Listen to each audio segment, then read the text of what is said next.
Now, earlier, because your mother and father separated, you move into a neighborhood that's got a spectacular name. What's that name? The bucket of blood. What was that like? What was the change like for you? It was really very traumatic for all of us. But in a way, I'll tell you, it's funny. It's one of those life traumas that I'm grateful for now. It probably set my brother on a path to his destruction.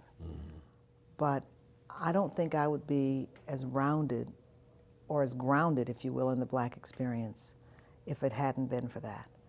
Because we grew up, you know, in a community that, for all intents and purposes, was suburban, in a family that, again, among Blacks, we weren't rich people by any means, but we were considered to be well off, but well off in a different kind of environment. My parents weren't social enough to be part of the Black, what was the Black bourgeoisie, yeah. right?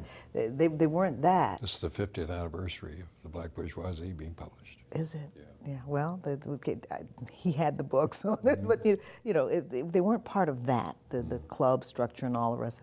They weren't part of that, but they were part of that other.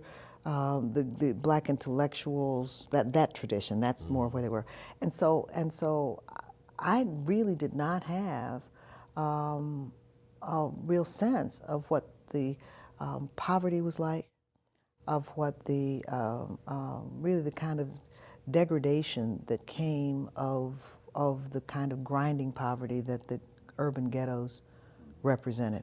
I had seen poverty before, okay, particularly on the farm. I mean, we spent our summers on a farm, and so you know, I'd seen people, you know, living in houses with dirt floors and the outhouse, and you know, I mean, I knew all of that, but I hadn't seen it with people piled in tenements and rats running around biting babies and kids getting shot on the street corner. And what did that do to you or for you?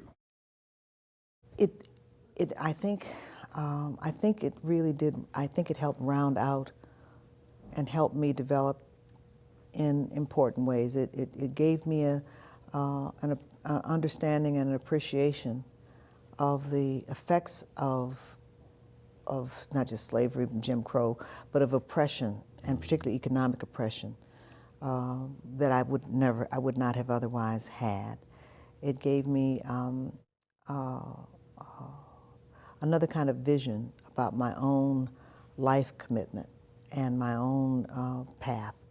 And that vision then included trying to do what I could to try to push back and to be a force in opposition to the forces that had created the poverty that I experienced.